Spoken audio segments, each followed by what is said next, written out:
الحمد لله رب العالمين حمدا يوافي نعمه ويكافئ مزيده يا ربنا لك الحمد كما ينبغي لجلال وجهك وعظيم سلطانك سبحانك لا نحصي ثناء عليك كما أثنيت على نفسك فلك الحمد حتى ترضى ولك الحمد إذا رضيت ولك الحمد بعد الرضا وأشهد أن لا إله إلا الله وحده لا شريك له شهادة يعرب بها اللسان أما تضمنه الجنان من التصديق بها والإذعان وأشهد أن سيدنا محمدا العبد الصادق في قوله وفعله المبلغ عن الله ما أمره بتبليغه من فرضه ونفله عبد أرسله الله للعالمين بشيرا ونذيرا اللهم صل وسلم على سيدنا محمد طب القلوب ودوائها وعافية الأجسام وشفائها ونور الأبصار وضيائها وقوت الأرواح وغذائها وعلى آله وصحبه أجمعين أما بعد فيا أيها الناس اتقوا الله حق تقاته ولا تموتن إلا وأنتم مسلمون وقال الله سبحانه وتعالى فإذا فرغت فانصب وإلى ربك فارغب. Hadirin sidang Jumat yang mendapat kemuliaan dari Allah Subhanahu wa taala. Allah Subhanahu wa taala yang memberikan kita nikmat di dalam kehidupan, yang memberikan pekerjaan Allah, yang memberikan rizki Allah, yang memberikan makan dan minum Allah, yang menjadikan kerukunan hidup dalam rumah tangga Allah. Tidak akan ada sesuatu yang bisa bergerak tanpa kehendak dari Allah. Tidak ada sesuatu yang dikatakan kuat kalau bukan kekuatan itu dari Allah. Maka dari itu baginda Rasul sallallahu alaihi wasallam yang pertama beliau ajarkan kepada para sahabat membuka hati dan pemikiran umat untuk kenal kepada Allah, untuk bergantung kepada Allah. Baginda Rasul sallallahu alaihi wasallam menasihati daripada Sayyidina Abdullah bin Abbas, ya ghulam, inni u'allimuka kalimatin ihfadillah yahfadka. Aku akan mengajarkan kepada engkau beberapa ucapan pengajaran dari baginda Rasul sallallahu alaihi wasallam yang inti adalah untuk merapikan sentral di dalam anggota manusia, yaitu keyakinannya di dalam hati. Inni u'allimuka kalimatin ihfadillah yahfadka. Jaga Allah Subhanahu wa taala dalam pribadimu, maka Allah akan menjagamu. Ihfadillah tajidhu tujahaka. Jaga kemuliaan Allah, maka engkau akan dapatkan keagungan Allah ada di hadapanmu.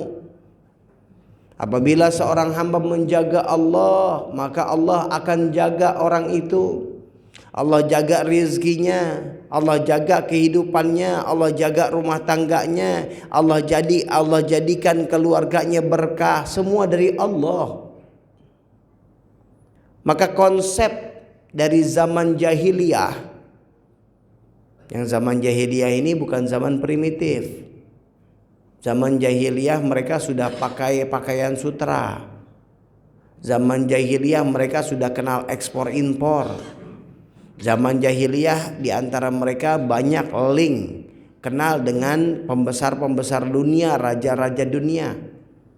Tapi mereka dikatakan jahiliyah karena kehidupan mereka mirip dengan kehidupan binatang.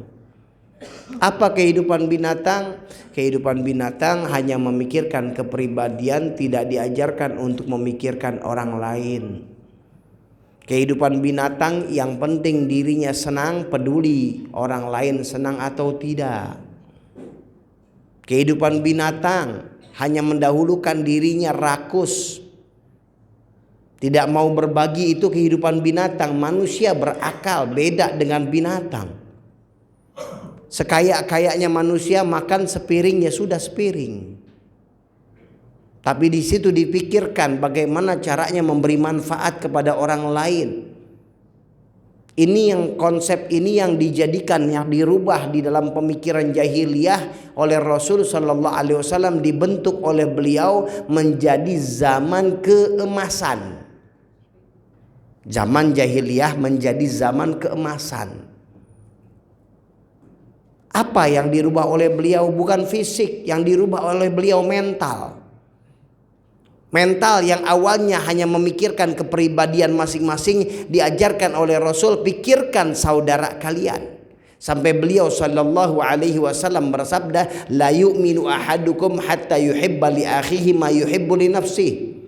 Tidak beriman kalau seorang kalian dengan baik, dengan sempurna, dengan keimanan yang benar, sehingga kalian mencintai saudara seperti kalian cinta kepada diri kalian. Seorang lebih cinta kepada dirinya itu memang manusiawi dan tabiatnya. Tapi bukan sampai situ yang diajarkan oleh Islam. Cinta juga kepada saudara kita sebagaimana kita cinta kepada diri kita. Bahkan beliau sallallahu alaihi wasallam juga mengajarkan khairukum anfa'ukum linnas. Sebaik-baik kalian adalah orang yang paling bermanfaat buat manusia. Dan ketahui hadirin, apa yang kita lakukan, nolong orang lain, cinta kepada kawan, cinta kepada saudara, memberikan manfaat kepada orang lain, itu tidak disia-siakan di hadapan Allah.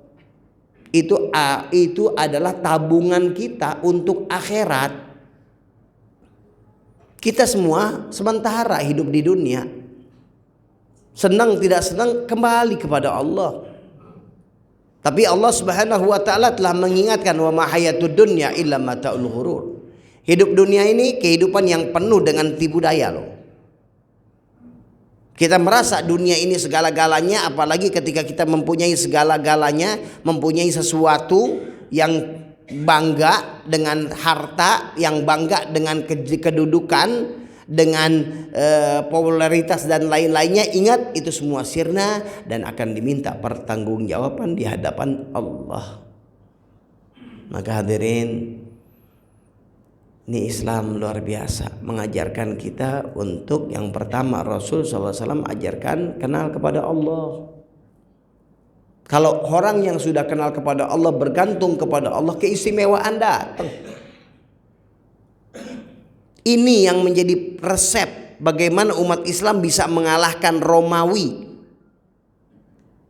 Kerajaan Roma, baik yang ada di Roma Timur pada saat itu, yang ada di kalangan Kudus,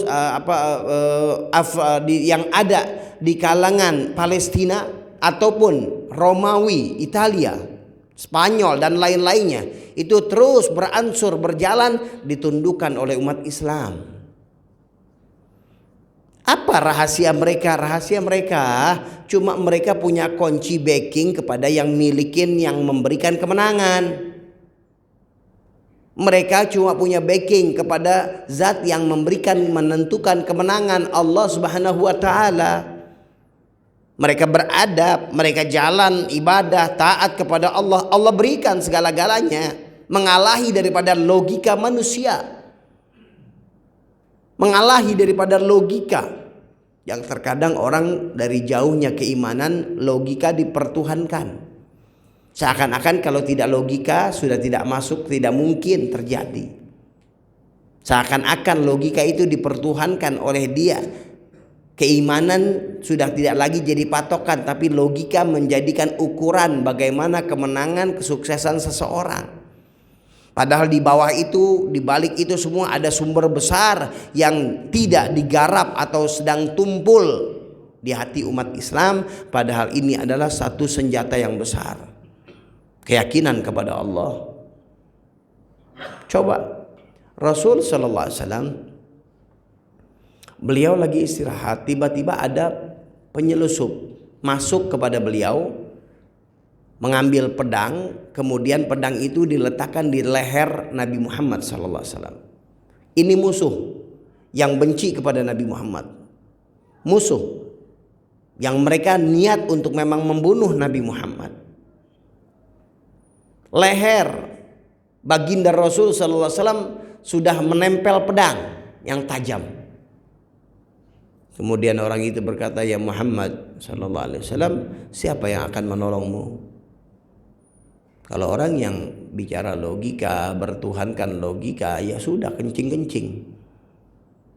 Tapi beliau tahu setajam-tajamnya pedang tidak akan berlaku, tidak akan bisa manfaat kalau tidak ada ketentuan dari Allah. Maka beliau mengucapkan, "Allah yang akan menolong saya." Maka ucapan itu menjadikan dia gemeter, nggak bisa megang pedang, jatuh pedangnya. Ini mainan Allah. Berganti Rasul SAW yang mengambil pedangnya, dan beliau bertanya kembali kepada orang itu, "Siapa yang akan menolong engkau?" Maka hati yang tidak bersambung kepada Allah tidak bisa jawab. Ini contoh hadirin, dan banyak kejadian-kejadian, keajaiban-keajaiban yang ada yang Allah timbulkan dalam umat Islam, dan ketahui keajaiban itu di dalam bergantungnya hati berhubungan baik kepada Allah Subhanahu wa taala. Bagaimana caranya? Kalau kita berjalan, ayo baca Allah, Allah, Allah, baca la ilaha illallah, berzikir, banyakin. Lagi naik motor, la ilaha illallah, la ilaha illallah. Itu mesti ada bekas. Itu sedang mengeces kita tuh. Kalau lagi zikir seperti itu, kita sedang mengeces.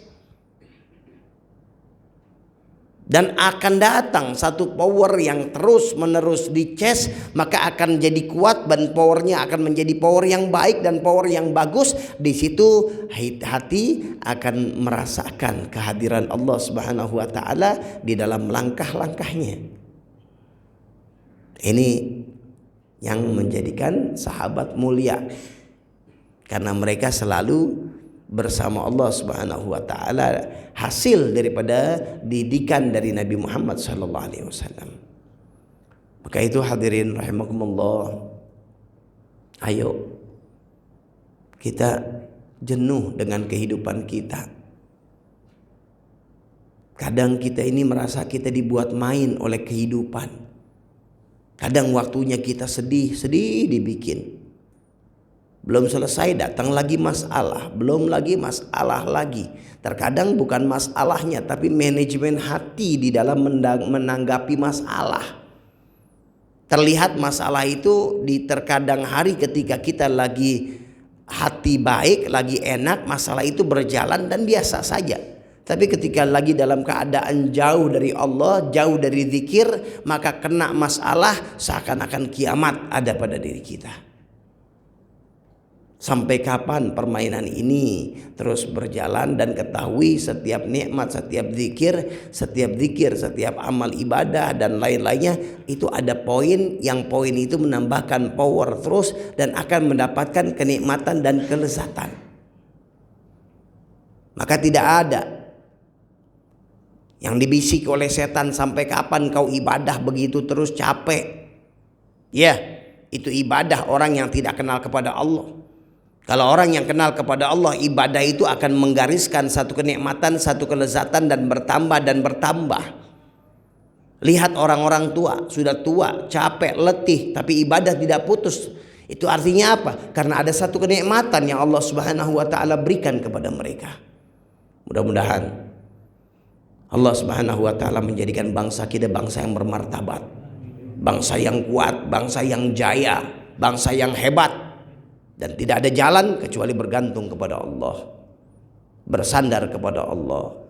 Dijadikan kita dicipta oleh sebagaimana dibentuk oleh Nabi Muhammad SAW. Yakin kepada Allah, saling sayang kepada saudara kita muslim, tidak ada dusta, tidak ada buruk sangka di hati kita semua. Dan kita bukan orang-orang yang bisa dibayar untuk berkhianat kepada bangsa, karena tanggung jawab kita bukan kepada makhluk, tapi tanggung jawab kita kepada Allah Subhanahu wa taala. Mudah-mudahan Allah Subhanahu wa taala maafkan dosa kita, jadikan ilmu kita manfaat, jadikan hati kita senantiasa mendapat bimbingan dari Allah Subhanahu wa taala. Amin ya rabbal alamin. Ibadallah, Allah Subhanahu wa taala yaqul bi qawlihi hatal muhtadun. Bismillahirrahmanirrahim. Inna a'tainakal kautsar fasalli li rabbika wanhar inna syani'aka huwal abtar. Barakallahu li wa lakum bil Qur'anil azim wa nafa'ani wa iyyakum minal ayati wa dzikril hakim wa taqabbala minna tilawatahu innahu samiul alim fastaghfiruhu innahu wal ghafurur rahim. Allahumma shalli wa sallim ala sayyidina Muhammadin wa ala ali sayyidina Muhammad.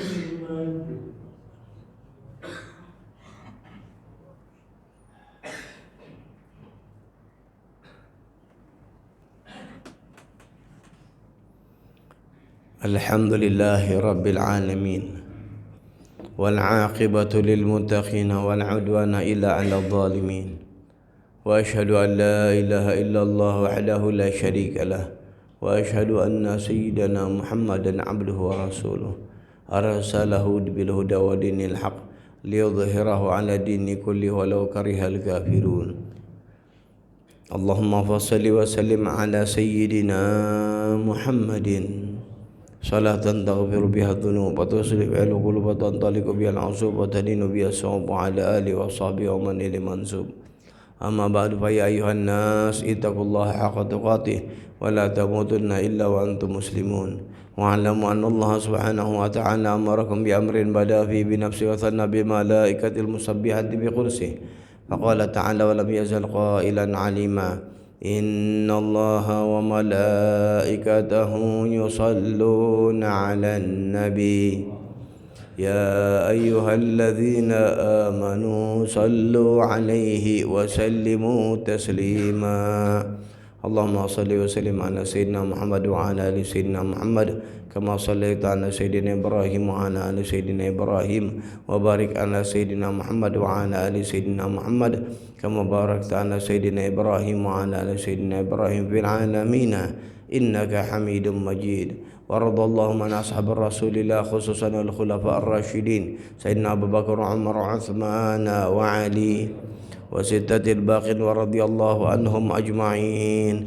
اللهم اغفر للمسلمين والمسلمات والمؤمنين والمؤمنات الأحياء منهم والأموات ويا قاضي الحاجات ويا كافي المهمات يا رب العالمين اللهم عافنا واحفظنا وانصرنا وفرج عنا والمسلمين اللهم أصلحنا وأصلح ما في صلاحه صلاح الإسلام والمسلمين ولا تهلكنا وأهلك من في هلاكه صلاح الإسلام والمسلمين اللهم ادفع وارفع عنا وعن المسلمين الأذى والبلاء والغلاء والزنا وزلازل الفتن والمحن ما ظهر منهم وبطن برحمتك يا أرحم الراحمين يا أرحم الراحمين يا أرحم الراحمين عباد الله إن الله يأمر بالعدل والإحسان وإيتاء ذي القربى وينهى عن الفحشاء والمنكر والبغي يعظكم لعلكم تذكرون فاذكروا الله العظيم يذكركم واشكروه على نعمه يزدكم ولذكر الله أكبر.